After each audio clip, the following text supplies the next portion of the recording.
గతంలో నారాయణపేటలో గడ్డం సాయమన్న అని మళ్ళీ అక్కడ మున్సిపల్ చైర్మన్ సాధించుకునే దిశ మనకు అవకాశం ఉంది కాబట్టి ఇది ఒక ప్రణాళికల ఒక వ్యూహంగానే భావిస్తూ మీటింగ్ ఏర్పాటు చేశాం. ఎందుకంటే మనకు మళ్ళా సందర్భం వస్తుంది రాదు, నేను యాంకరింగ్ చేస్తున్నాను ఒకటి చెప్తున్నా. ఈ విధంగా మీరు అందరూ యూనిటీగా అయితేనే మన సమస్యలన్నీ కూడా సాల్వ్ అవుతాయని ఈ సందర్భంగా మీకు తెలియజేస్తున్నాం. ఈ విధంగా సీఎం అయినా సరే పిఎం అయినా సరే మన సమస్యలు సాల్వ్ కావడానికి అవకాశం ఉంటుంది. ఇంకో విషయం మీ దగ్గర మీ ముందు ఉంచాలనుకున్నారు, కేసులు అన్ని కూడా మన పైనే అవుతున్నాయి. అనవసరంగా అగ్రవర్ణాల వాళ్ళ ఒక్కసారి సీట్ వస్తే పార్టీ మర్చిపోయి మనం గెలుచుకుంటే మళ్ళీ మనం ఎక్కువ ఎంపీపీలు మున్సిపల్ చైర్మన్ జడ్పీ చైర్మన్ కూడా టార్గెట్ పెట్టాం. దయచేసి ఇవన్నీ గుర్తుంచుకోవాలి. ఇంకా మాట్లాడాల్సిన మంచి వేరే ఉన్నారు, ఏం లేదు. కాకపోతే ఏంటంటే ఐక్యత లోపం కొద్ది కొద్దిగా అక్కడక్కడ ఉంటుంది. అవన్నీ మనం సర్దుకొని ఈరోజు మెదకాల్సిన మీటింగ్ పెట్టడానికి ముఖ్య ఉద్దేశం అదే స్థానిక ఎలక్షన్ కూడా ఇప్పుడు రేపు పొద్దుగా మన సంస్థానం ఎట్లా చేయాలి ఏం చేస్తాము. ఈనాటి ముఖ్య అతిథి జాతీయ ప్రధాన కార్యదర్శి కాసాని వీరేష్ ముదిరాజు గారు చెప్పినట్టు 17 పార్లమెంటు కాన్స్టిట్యూన్సీలలో ఈరోజు మేము ముఖ్య నాయకుల సమావేశం ముఖ్య నాయకుల సమావేశం ఏర్పాటు చేస్తున్నాము. ఆయా జిల్లాలో కానీ ఆయా ప్రాంతాల్లో కానీ ప్రత్యేకంగా నెలకొన్న పరిస్థితులను సమస్యలను క్రోడీకరించుకొని ప్రభుత్వం దృష్టిలో అటు కేంద్ర ప్రభుత్వం కానీ ఇటు రాష్ట్ర ప్రభుత్వం కానీ వారి చేతిలో ఏవైతే ఉన్నావో సమస్యల వాళ్ళ పరిష్కార దిశగా మేము ముందుకు పోబోతున్నాము. ఇక మరి ముఖ్యంగా ఉమ్మడి పాలమూరు జిల్లాలో గతంలో పెద్దగా జడ్పీ చైర్మన్ నుంచి మొదలుకొని మంత్రులుగా ఎమ్మెల్యేలుగా జిల్లా పరిషత్ చైర్మన్గా ఎన్నో అవకాశాలు పొంది చట్టపరంగా మాకు రావాల్సిన హక్కులు ఎన్నో పొందినాం. ఈ జిల్లాకు ప్రత్యేకత ఉంది. వలస కార్మికులు అన్నది పాలమూరు లేబర్గా ఫేమస్. అటువంటి వలసల్లో ఎక్కువ కూడా ముద్దురాజులే ఉన్నారు. వాళ్ళకు పునరావాసం కల్పించాలనేది ఒకటి సంకల్పం. ఇది ఈ సందర్భంగా ప్రభుత్వాన్ని డిమాండ్ చేస్తున్నాం. ఆ తర్వాత ఇక్కడ ఇంతకుముందే మా జాతీయ ప్రధాన కార్యదర్శి చెప్పినట్లు నిన్న కూడా హేమాజ్పూర్ బాల్నగర్లో హేమాజ్పూర్ చెరువుపై వేరే కులస్తులు వచ్చి దాడి చేయబోయారు. ఇదేంటంటే ఎఫ్సిఎస్లు ఎక్కడైతే రిజిస్ట్రేషన్ జరిగి ఉంటామో అక్కడ నీళ్లున్నంత వరకు ఆ చెరువుల మీద as long as water prevails in the water tanks rights goes to fishermen cooperative society. నీళ్లున్నంత వరకు ఆ హక్కు మత్స్యకారులకు ఉండదు. కాబట్టి వీటిని పునరుద్ధరించాల్సిన బాధ్యత గవర్నమెంట్ పైన ఉంది. మాకు రాబోయే ఎన్నికలలో ఎట్లాగో చట్టసభలలో తక్కువ అవకాశాలు వచ్చినాయి.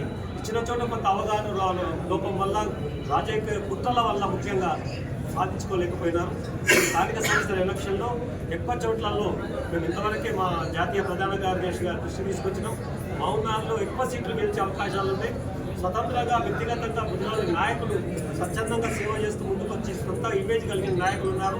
వాళ్ళకు రాజకీయ పార్టీల ద్వారా టికెట్లు ఇస్తే ఎక్కువ సీట్లు పొంది గెలిచిన తర్వాత ముద్రాలకు జీవనోపాధి దొరుకుతుంది, సాధికారత దొరుకుతుంది, హక్కుల సాధనలో వాయిస్ పెరుగుతుంది, బార్గెనింగ్ కెపాసిటీ పెరుగుతుందని చెప్పి ఈ సందర్భంగా తెలియజేస్తూ వచ్చిన వాళ్ళందరం కూడా భవిష్యత్ కార్యాచరణ చేసుకుంటూ మా యునేష్ గారు ఇచ్చిన సూచన మేరకు సంస్థాగతంగా కూడా అన్ని విభాగాలను బలపరుస్తూ అన్ని సంఘాలను ఒకటి చేస్తూ అందరూ విజ్ఞప్తి చేస్తున్న ఈ పాత్రికేయ మిత్రుల ద్వారా ఒకటే సంఘం ఉంది. రాజకీయ నాయకుల ప్రలోభాలకు కానీ కుట్రలకు కానీ మోసపోకుండా సంఘాన్ని ఏకం చేసి కాసాని జ్ఞానేశ్వరరావు గారి నాయకత్వాన్ని ముందుకెళ్తే ఏ రకంగా అయితే జీవో 17 మనం సాధించుకున్నామో ఏ గ్రూప్లో అదే రకంగా రాజ్యాధికారం కూడా సాధించుకోవడానికి అభివృద్ధి చెందడానికి సుగమం అవుతుంది. కాబట్టి అందరూ ఏకకంఠంతో ముందుకు రావాలని కోరుతూ జై హింద్, జై ముద్రాజ్, జై కాసాని. నమస్కారం. ఈరోజు మన మహబూబ్ నగర్ పార్లమెంట్ నియోజకవర్గ పరిధిలో ఉన్నటువంటి 7 సెగ్మెంట్లలోని ముద్రాజ్ ముఖ్య నాయకుల సమావేశం నిర్వహించుకోవడం జరిగింది.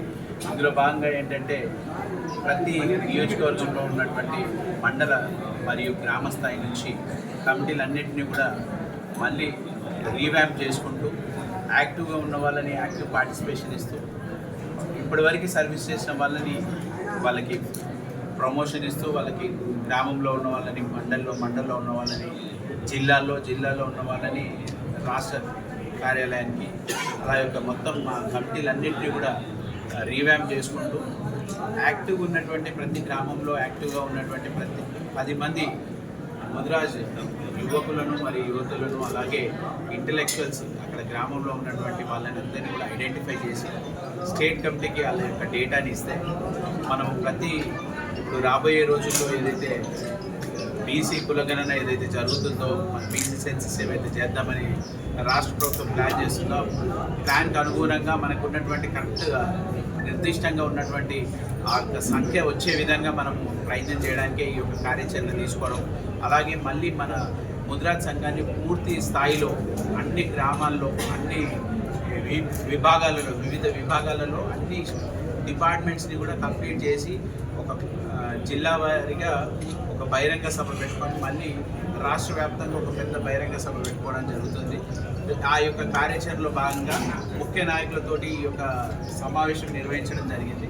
దాంట్లో ఈ పార్లమెంట్ నియోజకవర్గంలో ఉన్నటువంటి 7 సెగ్మెంట్ల నుంచి మండల ప్రతినిధులు అలాగే నియోజకవర్గ ప్రతినిధులు ఎన్నిక రావడం జరిగింది.